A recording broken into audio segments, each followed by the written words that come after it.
All right, thank you for the introduction there. I think, really exciting time in the gold space as well. We're seeing a lot of increases in the pricing, and what we've got in Ausgold is one of the largest undeveloped open cut projects in Western Australia. What I'll do is I'll take you through that project, where we are at the moment. We're towards the end of a definitive study, rubber's hitting the road at the moment. We're well advanced on a lot of our studies for permitting, and I'll also take you through where we see the upside in this project, which is already very large at 3 million ounces, but we can see it becoming a lot larger as well. So there's been a few changes to the board, and part of the news flow and you should expect to see over the next month or so is some changes to that board as well, with some new additions there. We're working through, and there's a couple of things coming up. We've purchased some land on the property there, and we're looking at some non-dilutive financing strategies around that as well. So I think, alongside what we're doing in the studies, we're really advancing the project and the company to become a developer and a miner. So we've got a large resource base, fantastic resource in fact, which is open at depth and along strike. A very large maiden ore reserve that came out of our pre-feasibility study. So that will be updated as part of the definitive study by the end of the second quarter there. It's a 10-year life of mine. It's producing about 155,000 ounces over the life of mine. So it's a big project. And it has a really early payback period of about 20 months. So it drives a high internal rate of return of over 46%. What we've been doing alongside the studies is trying to de-risk the project. Things like the acquisition of freehold land. This is a bit of an unusual project that it's in the wheat belt, so being able to acquire that land and build out our infrastructure sites has been quite important to that de-risking process. We've got a large foothold and in terms of the tenure around the project as well, so we also see a lot of growth in that in our regional exploration. Alongside gold exploration, like a lot of companies, we've been looking at the lithium potential. There's still a little bit going on there. That market's probably less exciting than it was this time last year, but there's still a lot of interest, particularly from the corporate space in that. So just talking to that, our tenure position's seen in the gold there. It's 5,500 square kilometres. We're in the southwest Yilgarn. Over here is Greenbushes. You can see Julimar up here, and Perth is just located up here. So it's about 3.5 drive out of Perth. So when we're doing our studies, these things start to become really important for the gold side too, right? Because you can bring a workforce from Perth very easily, but equally you can bring your workers in from Albany. It's about a 2-hour drive out Albany, which is a large regional centre. Some of the study work we're doing at the moment is looking at sites for workers' accommodation within Katanning. We think it will be a very attractive site to come to. And some of the challenges a lot of operators have had is securing and maintaining your workforce. This is a place that people want to come and live. It's a great part of the world. So what the project looks like at the moment, and this will be updated as part of our definitive studies, it's about a 10-year life of mine, 1.28 million ounce ore reserve, and a 3 million ounce resource. The resource growth came in September, so that ore reserve is actually based on a bit over 2 million ounce resource that we had when we did that study. But what it already showed us is that it's got the potential for substantial annual production. There's good recoveries, relatively low stripping ratios, and really good financial metrics as well in terms of internal rate of return, and that early cash flow that really is beneficial to a project in operation. And part of that is the geometry of the ore body as well. So you hit some of the highest grades early on in the life of mine, and I'll show you that production schedule. That makes it much easier to finance, and part of what we're talking about with this non-dilutive funding is the financiers are really interested in this project because of its scale and the way it pays itself back relatively quickly. Just talking to that resource upgrade, you can see we had a big kick from 2.16 million ounces to 3 million ounces. We've put a lot of drilling into this. This is a significantly de-risked project. We've seen a lot of projects not go as well as they should have, and part of that was because they weren't drilled enough. There's over 17 kilometres worth of drilling in this project. We understand it well. A very, very high portion of measured and indicated, that's the material that will become your ore reserve, so it's over 80% measured and indicated. So it's very well understood geologically, and that's been one of the important things that, you know, I'm a geologist, I came into the company and I'm able to understand the ore body and put together a good exploration team to execute it is really driven, I guess, this substantial growth in that resource.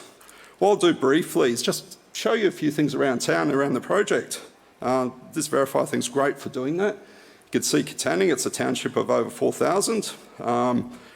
Really good infrastructure there, and we're going to bolt into that and use that to help leverage a lot of value for shareholders because, you know, it's already there. We're not building airports and hospitals and things. They're already ready to be used. The community is really supportive of what we're doing here as well. They see this as an important addition to the region, a new industry coming to the town. So what we see here is the old mine site. It's an existing operation there that's closed down in the late 90s. The mine that we envisage here, and you'll see some of those pictures in the coming slides, will engulf the entire area and really take through to the entire, what we call the southern zone. So it becomes quite a large operation, much bigger than was there in the past. You can see where we have our offices. You know, we've got a courtyard there, really good operating facilities, and also, you know, going through down to the area that we've just purchased, this Jinka South area. It's, you know, location for our tailings dam and new mill site. There'll be on-site processing, and the old Dingo pit, which was a small satellite operation. This is obviously an area of a lot of upside for the project. There's over 8 kilometres of strike length that still needs to be tested. So this is the entire strike length of over 17 kilometres of mineralisation in the belt. You can see the golden soils anomaly. It's very pronounced in this area. The main area of interest for the studies is what we call the central zone. A smaller part, about 10% of the ore body, about 330,000 ounces, is in that Dingo or that southern zone area. And we've also got an area to the north called Datatine in that northern zone, and that's forming part of our larger exploration strategy. You can see there some of the pre-feasibility pits and the resource block model. It's over 8 kilometres of strike length. This is a very long ore body. It's going to be a very large open pit.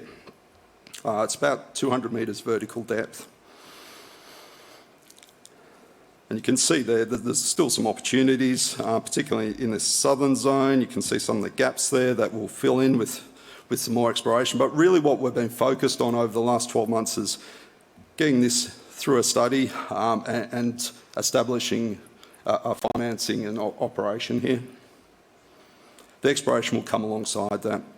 The other thing we do see here is some opportunities to grow the resource within that central zone, and I'll talk to that now. You can see here, although it's a 1 gram ore body, there's some very high grade zones in here, and that really does give us better economics in the project. You can see what we call the Jinka zone here and Jinka South, some very high grade intercepts over good widths. Again, this is what you see in that cash flow and that operational sense. What I'll also show you now is where we see some opportunities for growth down plunge and down dip.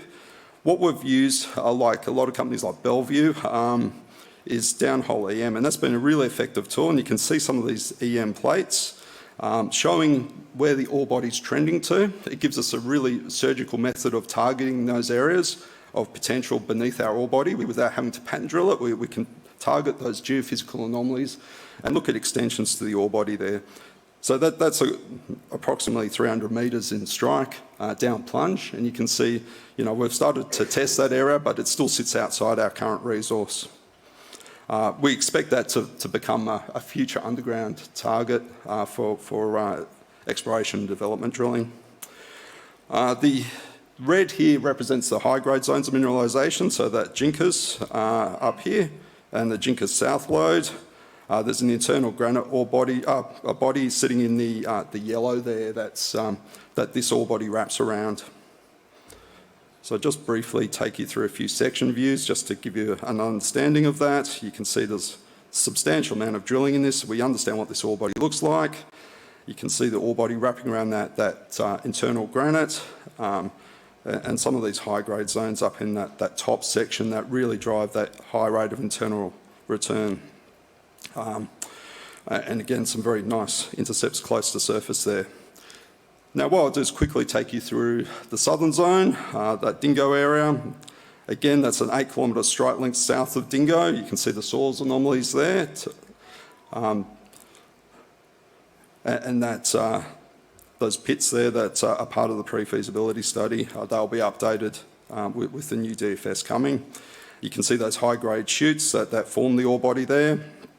And that block model, which is from our September mineral resource release, so you can see also a substantial extension already in that area to the south, and there's more to come.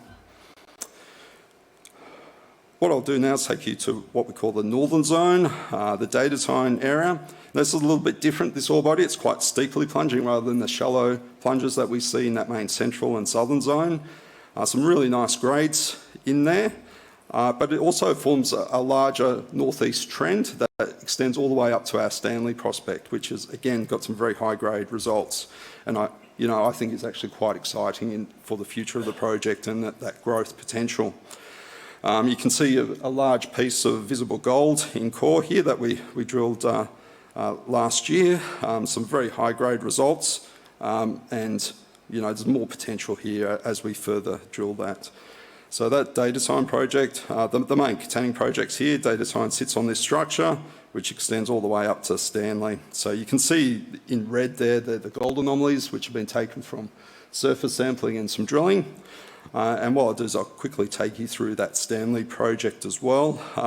I've also put on here in blue some of the lithium targets that we've spoken to in the past as well, and there's more work going on there. So Stanley Gold Project's it's a joint venture or farming agreement with Cygnus Minerals now, and we'll acquire an 85% majority interest with our expenditure. You can see there's some very high-grade results in this prospect. But what's our advantage here is our geological understanding of the region, but also we've also got the tenure along strike from that joint venture area. And that's where we're working this prospect up. And we've done a lot of mapping, soil sampling, rock chips, and we'll see some results coming of that shortly. We think that's some real positive news for what we think is a new discovery out there. Alongside that Stanley project is Duggan. We've put a bit of drilling into that now. It's not into resource yet, but again, some very high-grade results there. So that northeast part of our tenement is quite exciting area for the future development of the project. I've also mentioned our lithium exploration. We've done a very systematic review of our tenure, or our 5,500 square kilometres. We've gone back over our database. We're also acquiring some sample pulps from the Dominion days who held this ground before. We're going to re-assay them for multi-elements, including the lithium. So basically we're getting free drill holes there, or very low cost. But we're also looking at, alongside that lithium exploration, we've taken the opportunity to do a larger review of our prospectivity. So we've generated 13, some very high priority targets for gold as well as alongside the 13 or so here for lithium. So just to wrap up, it's 100% owned, which is a fairly unique position. It's a very large and is the largest undeveloped open-cut gold project in Western Australia. It's got a long life of mine. We expect that to build out more with the DFS work that we're doing. We're de-risking that project with things like the DFS workflows, the permitting, and also the acquisition of the freehold land underneath the main infrastructure sites, so they're outside our mining leases. So we're really starting to get somewhere with the project. So hopefully you can take a look at Ausgold. I'm out in the meeting area if you want to have a further discussion. Look forward to chatting to you. Thank you.